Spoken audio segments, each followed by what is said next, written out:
room, a craftsman's eye and a well-honed technique will transform this block of foam into a functional piece of art. Or, in other words, it'll transform it into a nice, shiny new thruster. Anyway, what a great place to begin our latest quest, to bring you the color, the sights, and the sounds of our sport. I'm Bobby Essel, and on this latest excursion, I'll be your guide. Welcome to Surfer Magazine. On this premiere issue, we'll kick off the 90s as we profile the many different faces of surfing. On Surf Science, Dr. Scott Jenkins will show how the rip current can be a surfer's best friend. Corky's back with a new feature, Chronicles. In this issue, he'll visit with surfing's favorite storyteller, Bruce Brown. Also, we'll give Surfer's gonzo journalist, Derek Hine, a chance to give us a piece of his mind on hindsight. And on our Surf Report, take a look at the world's options for those of you who will be looking to really go off. Don't go away. The 90s begins right after this.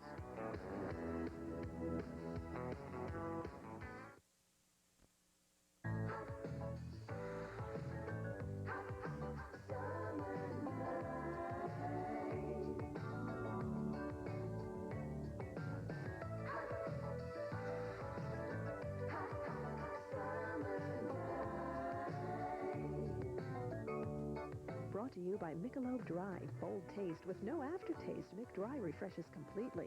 By your Toyota dealers and their quality line of cars and trucks. Toyota, I love what you do for me. And by Levi's 505 and 506 jeans.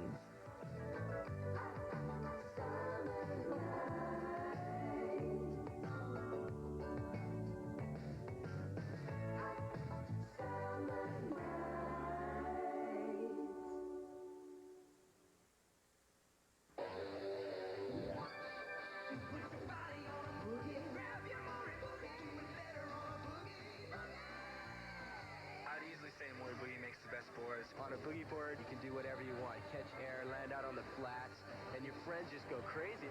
The bottom is slick skin, and that allows you to go a lot faster in the water. All the top riders have been riding Maury Boogie boards for the past 10 years.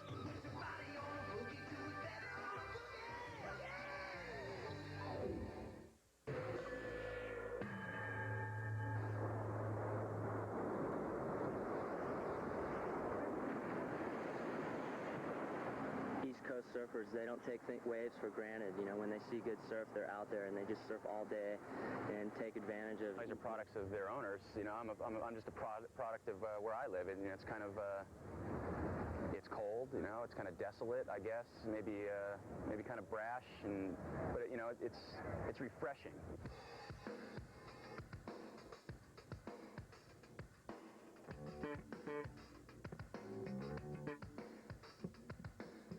The surfing community is often viewed as a collection of factions, pros and amateurs, surf jocks and soul surfers, inlanders and locals, old-timers and grommets.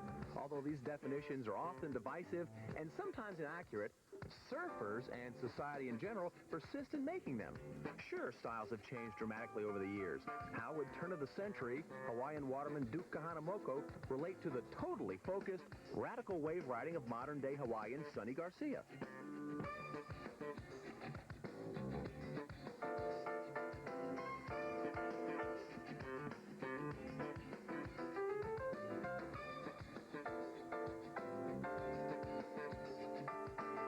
Things like tube riding never seem to change.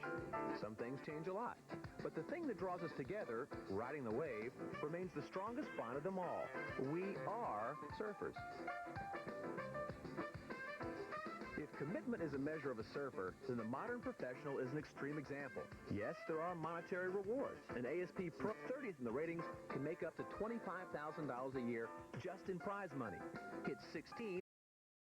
Number one, and you can just about triple that.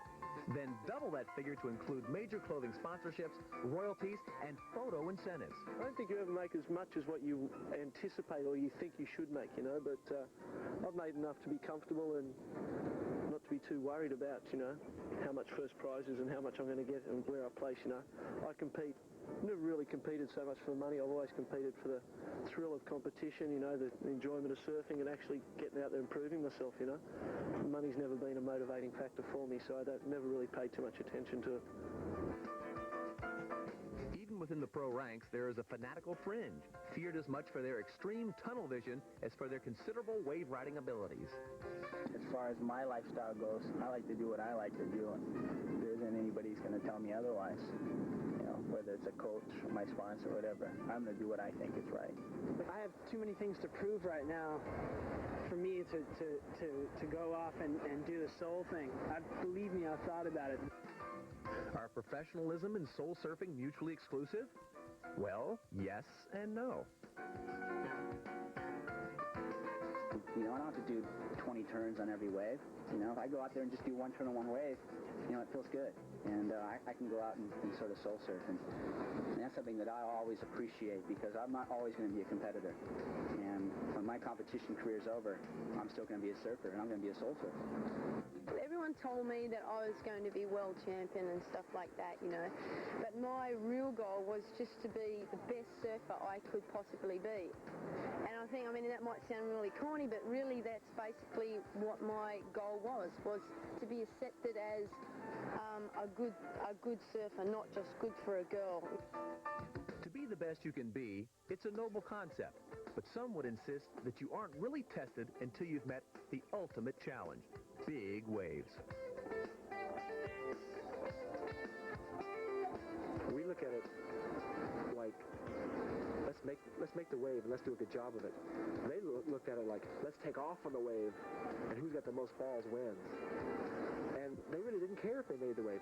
And I didn't understand it until I actually was talking to Greg Knoll recently, and that was it. It was them versus the ocean. That was a big wave rider. You know, now we look at it like with such finesse. I mean, not only do we want to make it, we want to rip off the top. So it's really different now. We look at it like, if you take off and don't make it, it doesn't even count. You got to take off and make it and do a bottom. Artificial reef with a channel in the middle. The waves breaking over the reef are higher than those in the channel. Consequently, water piles up against the beach inshore of the highest waves and returns seaward as a rip current through the channel.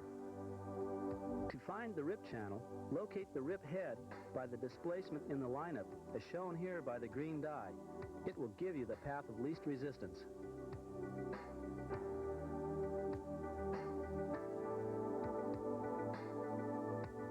In any case, the rips provide the shoulders that we all love to work. And when the surf's up and really cranking, it's time to hit the rip.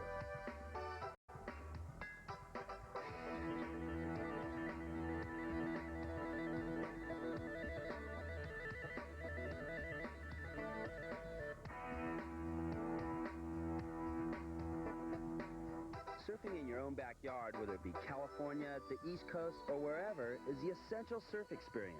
You know more or less what you're getting up front. But sometimes Mother Nature will throw you a curve, and swell direction, migrating sandbars, and the wind will come together to produce a magical session.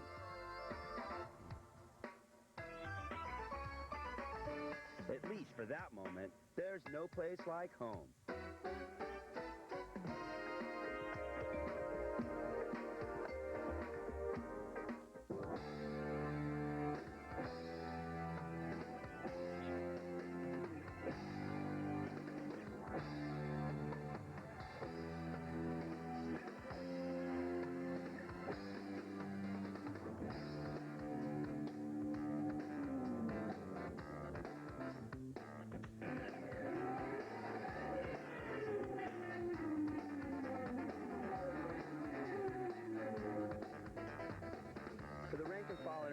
Pro and the kid looking to break into the big time, Aloha means intense winter action on Oahu's North Shore.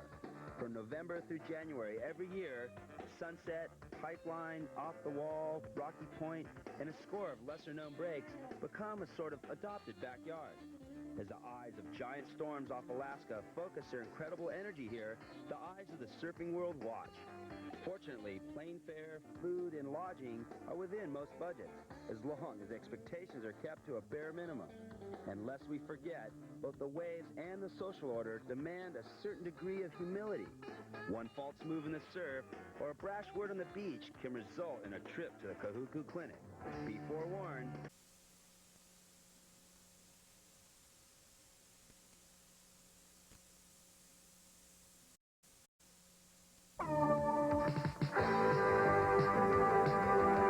Really going off in the 90s may mean investing time, money, and personal well-being to find as yet undiscovered breaks.